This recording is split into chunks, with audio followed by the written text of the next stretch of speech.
Good morning friends. मैं doctor VK Mishra from gastroliver hospital Swaroop Nagar Kanpur.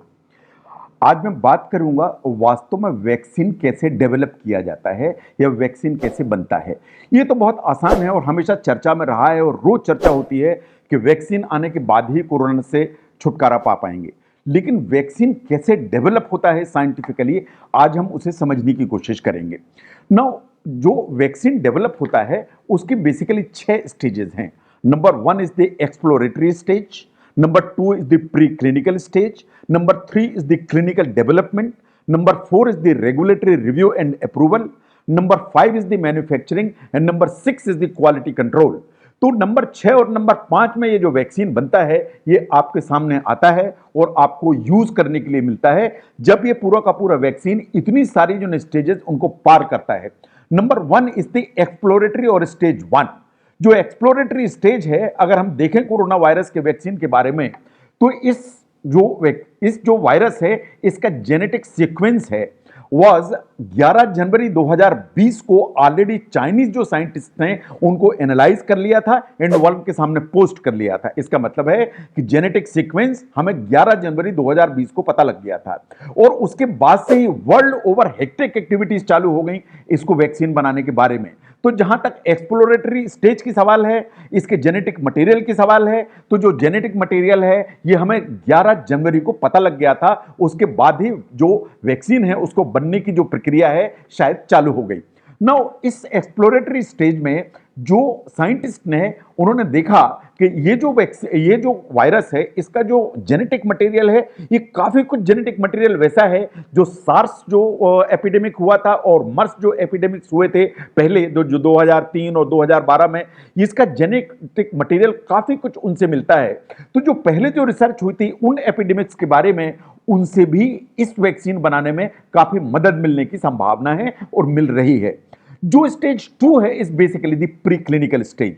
जो pre clinical stage है उसमें जो भी वैक्सीन बनाया जाता है उसकी जो टेस्टिंग है वो एनिमल्स में की जाती है।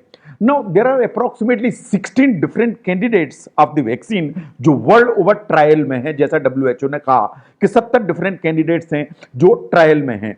जो 67 आउट ऑफ 70 ऑलरेडी जो है एनिमल टेस्टिंग के फेज में जा चुके हैं। उसमें छोटी छोटी नहीं बड़ी बड़ी कंपनियां इन्वॉल्व हैं, जैसे फाइजर इन्वॉल्व है, सोनोफी इन्वॉल्व है, जो एनिमल टेस्टिंग में ऑलरेडी जा चुकी हैं। जो नंबर 3 है is basically clinical development, that is stage 3। जो स्टेज 3 क्लिनिकल डेवलपमेंट है वो मैं चाहता हूं कि आप समझें, because this is the key portion of the vaccine development.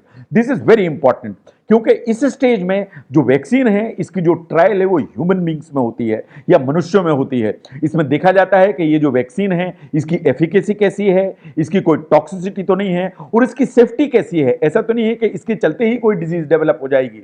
अलग अलग जो डोज हैं उसको भी एग्जामिन किया जाता है और जो क्लिनिकल डेवलपमेंट की फेज है ये वास्तव में 3 फेज में होती है। अभी हम बात करेंगे वो 3 फेज कौन कौन से हैं। जो फर्स्ट फेज है इसमें जो वैक्सीन है बहुत स्मॉल ग्रुप में जो लोगों को दिया जाता है। जो फर्स्ट जो वैक्सीन है ये बेसिकली 16 मार्च को जो कंपनी है मॉडर्ना नाम की, which is US based company, इसका पहला वैक्सीन या ह्यूमन ट्रायल हुई दिस वर ऑन 16 मार्च 2020। तो first vaccine was given to this lady. The second जो candidate was basically given by Inovio pharmaceutical, that was the second week of April, that is approximately 2 weeks back. तो अगर हम देखें तो already ये जो trial है ये फर्स्ट फेज में ह्यूमन बींग्स में चली गई है। नो इसको समझने की जरूरत है कि जो मॉडर्ना यूज कर रही है technology that is basically RNA technology. आप जानते हैं कि ये जो corona virus is basically RNA virus, तो ये जो टेक्नोलॉजी है इज द आरएनए टेक्नोलॉजी जो मॉडर्ना यूज कर रही है, वाइल जो इनोवियो यूज कर रही है basically DNA technology to disrupt how the corona virus basically attack the human cells. Now जब भी हम ये टेक्नोलॉजी यूज करते हैं आरएनए टेक्नोलॉजी या डीएनए टेक्नोलॉजी, इससे जो सबसे बड़ा एडवांटेज है कि जो वैक्सीन का डेवलपमेंट है दिस बिकम्स फास्टर। ये जो टाइम फ्रेम है ये हमेशा छोटा हो जाता है बिकॉज आप ये टेक्नोलॉजी यूज करते हैं। बट अभी तक का जहां तक सवाल है इस टेक्नोलॉजी पर बेस्ड कोई भी दूसरे वैक्सीन मार्केट में नहीं है। फॉर दैट मैटर कोई भी इस टेक्नोलॉजी के बेस पर वैक्सीन नहीं बना है। जब ये स्टेज 2 में पहुंचता है तो इस स्टेज 2 में ये जो वैक्सीन है ये लार्जर पॉपुलेशन को दिया जाता है। जो लार्जर पॉपुलेशन को दिया जाता है, इसमें हम देखते हैं कि different age group, different gender, different comorbidities के जो लोग हैं उनको ये वैक्सीन दिया जाए, ताकि इनका इफेक्ट अलग अलग एज पर, अलग अलग सेक्स पर, अलग अलग कोमॉर्बिड इलनेस के साथ में और अलग अलग न्यूट्रिशनल स्टेटस के लोगों के ऊपर देखा जा सके। नाउ जो हांगकांग बेस्ड जो है ना एक कंपनी है विच इज नोन एज जो है ना कैंसिनो बायोलॉजिकल्स है ना, ये बेसिकली जो यूज कर रही है ये इस फेज में पहुंच चुकी है एंड अप्रोक्सीमेटली 500 कैंडिडेट्स को ये जो वैक्सीन है ये ऑलरेडी दिया गया है। ये जो वैक्सीन है ये basically adeno virus type 5 vaccine है। This is the candidate vaccine जो इन 500 लोगों को दिया गया है। नाउ नंबर 3 जो है ना इज द फेज 3। जो फेज 3 में जब ये वैक्सीन पहुंचता है तो ये हजारों लोगों को दिया जाता है और ये बहुत सारे लोगों को देखकर इसकी efficacy and safety basically test की जाती है। अभी तक जहां तक वैक्सीन डेवलपमेंट का सवाल है, कोई भी वैक्सीन इस फेज में नहीं पहुंचा है। अभी तक फेज 2 तक ही पहुंच पाए हैं। जब तक कोई भी वैक्सीन इस फेज में नहीं पहुंचता है तब तक ये हमारे यूज के लिए बेसिकली नहीं आ पाता है। नाउ जो स्टेज 4 है, अगर स्टेज 3 क्रॉस हो जाती है, इन स्टेज 3 में टेस्ट हो जाता है कि ये वैक्सीन बेसिकली इफेक्टिव है, इसकी डोज जो ना सामने आ जाती है, ये क्लियर हो जाता है कि इसके कोई साइड इफेक्ट नहीं है, टॉक्सिसिटी नहीं है, तो फिर ये जो वैक्सीन है basically regulatory trial and approval के लिए जाता है। जो डिफरेंट बॉडीज हैं in the world, in the different countries, basically they examine the system, they examine the vaccine, ये कि ये वास्तव में वैक्सीन सेफ है कि नहीं, तभी उसको रेगुलेटरी अप्रूवल मिलता है। जैसे यूएस बेस्ड एफडीए है या इंडिया का जो डीसीजीए है, ये जो बॉडीज हैं ये बेसिकली अप्रूवल देती हैं कि yes this vaccine can be use in the human population. इसमें डाटा बहुत वो रिव्यू किया जाता है, ये देखा जाता है कि इसकी एफिकेसी कैसी है, इसकी सेफ्टी कैसी है, और ऐसा तो नहीं है कि पॉपुलेशन एट लार्ज जब इसे यूज करेगी तो कोई प्रॉब्लम खड़ी हो जाएगी। अगर ऐसा होता है कि ये अप्रूवल मिल जाता है कि yes this vaccine can be made public for the use, तो फिर जो है ना मैन्युफैक्चरिंग प्रोसेस चालू होती है। रेगुलेटरी अप्रूवल के बाद ही मैन्युफैक्चरिंग प्रोसेस चालू होती है। इससे ये क्लियर होता है कि इसकी वास्तव में क्या डोज शेड्यूल होगा, कितनी अमाउंट दी जाएगी, इसको ट्रांसपोर्ट कैसे किया जाएगा और इसका स्टोरेज कैसे किया जाएगा, इन सब चीजों को रिव्यू किया जाता है। यह भी क्लियर होता है कि ये सिंगल डोज वैक्सीन है या ये मल्टी डोज वैक्सीन है, whether boosters would be required और नॉट रिक्वायर्ड। इन सब चीजों को जो ना सिस्टम को तैयार किया जाता है और वैक्सीन को मैन्युफैक्चर किया जाता है। एक बार अगर वैक्सीन मैन्युफैक्चर होके मार्केट में आने के लिए तैयार है तो quality control is one of the very important issues which is stage 6। This is very stringent, क्योंकि अगर कुछ भी गड़बड़ हुआ तो ये बहुत हेवॉक क्रिएट हो जाएगा एंड जो है ना प्रॉब्लम खड़ी हो जाएगी। बिकॉज क्वालिटी कंट्रोल के बाद ही जो वैक्सीन है वो मार्केट में आता है, एंड मार्केट में जब ये आता है तो cold chain becomes very important. अगर स्पेसिफाइड है तो, अगर कोल्ड चेन जो है मेंटेन नहीं हुई एंड स्पेसिफाइड है कि इसकी मेंटेन होनी चाहिए, तो पॉसिबिलिटी इस चीज की है कि जो वैक्सीन है वो इनइफेक्टिव हो जाता है। ना कुछ चीजें ऐसी हैं, कुछ फैक्ट्स हैं जो मैं ऐसा समझता हूं कि आपको जानना चाहिए और आपको समझना चाहिए। नॉर्मली जो वैक्सीन होता है इसको बनने में 10 से 15 साल का टाइम लगता है, 10 to 15 ईयर्स। मतलब इट्स नॉट ए जोक। ऐसा नहीं है कि आज कोरोना का इन्फेक्शन हुआ तो 6 महीने में वैक्सीन आ जाएगा। बाई एंड लार्ज जो पहले जितने भी वैक्सीन आए, चाहे वो स्मॉल पॉक्स के आए, चिकन पॉक्स के आए, चाहे पोलियो का वैक्सीन आया, सभी जो वैक्सीन हैं they took around 10 to 15 years time. Now जहां तक इसको जो ना शॉर्ट करने का सवाल है तो हमेशा कोशिश की जाती है कि टाइम जितना शॉर्ट हो जाए। एंड साइंटिस्ट का ऐसा मानना है कि कोरोना वायरस का जो वैक्सीन है इसको हम कितना भी टाइम शॉर्ट करके चलते चले जाएं तो भी बाई एंड लार्ज इसमें 12 से 18 महीने लगने की संभावना है, and that means 1.5 years time. Now जो 1.5 years time, that means by early 2021 we should be able to get the vaccine. आपको लगता है कि बहुत देर है, मैं ऐसा मानता हूं कि बहुत देर नहीं है। पहले 10 से 15 साल लगते थे। जो इबोला का वैक्सीन है जो इसके पहले आया था, जिसको ऐसा माना जाता है कि ये एक्सेलरेटेड टाइम फ्रेम में तैयार हुआ, it took around 5 years time. तो अगर 12 से 18 महीने का टाइम लग रहा है कोरोना वैक्सीन में, तो मैं समझता हूं कि हमारे जो साइंटिस्ट हैं इनका जो एफर्ट है इज ए कमेंडेबल एफर्ट कि जो टाइम फ्रेम को इतना कंप्रेस करके जो ना ये वैक्सीन 1.5 ईयर में आपके सामने आने की संभावना है।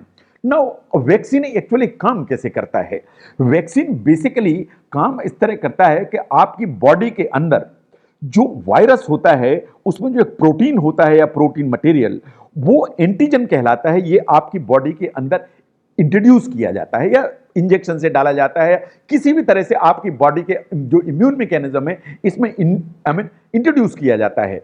जब ये एंटीजन आपकी बॉडी में पहुंचता है, जब आपके इम्यून मैकेनिज्म के साथ में पहुंचता है, तो इम्यून मैकेनिज्म को एक्चुअली ये ट्रेन करता है। ये ट्रेन करता है कि ये मुझे पहचानो, और अगर मैं दोबारा आऊं तो मुझसे लड़ना नहीं, या मेरे जैसा कोई आए तो उससे लड़ना नहीं। दैट मीन्स कि आपकी जो बॉडी है वो इस एंटीजन के अगेंस्ट में एंटीबॉडीज डेवलप कर लेती है, और ये जो एंटीबॉडीज होती हैं these are actually the fighters. तो जब दूसरा कोई जो है ना वायरस, जिसका का एंटीजन जो स्ट्रक्चर है इज ऑलमोस्ट द सेम जैसा ये वैक्सीन का था, वो अगर आता है तो एंटीबॉडीज उसको लड़के बाहर कर देती हैं। तो कोरोना वायरस का अगर वैक्सीन बनता है तो उसका जो एंटीजन है कोरोना का, ये बेसिकली वैक्सीन में एंटीजन होगा, जिससे आपका इम्यून मैकेनिज्म ट्रेन होगा, ताकि अगर कोरोना वायरस आपकी बॉडी में आता है तो जो ऑलरेडी एंटीबॉडीज आपके शरीर में हैं वो लड़के इस कोरोना वायरस को भगाने में आपकी मदद करती हैं। नाउ जो क्लिनिकल टेस्टिंग में इस समय हैं, one of the 3 vaccine basically इस एंटीजन की अप्रोच से ही चल रहे हैं। तो 3 जो वैक्सीन है उसमें से एक सिर्फ एंटीजन को यूज कर रहा है, लेकिन जो 2 वैक्सीन हैं जो ट्रायल में हैं, ये बेसिकली पूरा का पूरा जो वायरस है उसके जेनेटिक कोड को यूज कर रही हैं, है ना, पूरा का पूरा जो जेनेटिक कोड को यूज कर रही हैं इन द क्लिनिकल ट्रायल। तो एक सिर्फ जो एंटीजन यूज कर रहा है एंड 2 बेसिकली जीनोम यूज कर रहे हैं। Now look at the cost. जो वैक्सीन को डेवलप करना है वो मजाक नहीं है। It's not a very cheap mechanism, it's a very costly mechanism. ये costly mechanism in the sense कि इसको समझने की कोशिश करिए। साइंस ऐसा मानती है कि develop and manufacture A vaccine for trial, just for trial, takes around $2 to $3 billion. Now many more $billion are required for these company to manufacture the vaccine. तो 2 से 3 आपको $billion तो चाहिए फॉर ट्रायल के लिए, वैक्सीन बनाने के लिए, और उसके बाद उसकी मैन्युफैक्चरिंग के काफी $billion की जरूरत पड़ती है। विज्ञान ऐसा मानती है कि किसी भी एक वैक्सीन को अगर एक आदमी के ऊपर ट्राई किया जाना है तो उसकी जो एक्यूमुलेटेड कॉस्ट होती है वो अप्रॉक्सीमेट $25,000 होती है।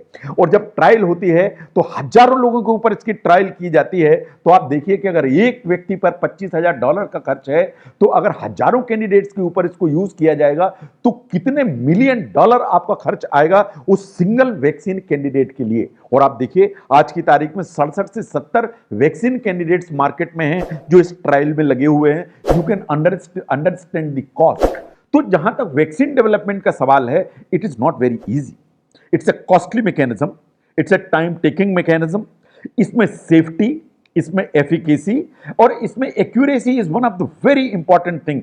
जब तक ये 3 चीजें क्लियर नहीं हो जाती हैं तब तक वैक्सीन कभी भी मैन्युफैक्चरिंग की स्टेज में नहीं आ पाता है और मार्केट में अवेलेबल नहीं हो पाता है।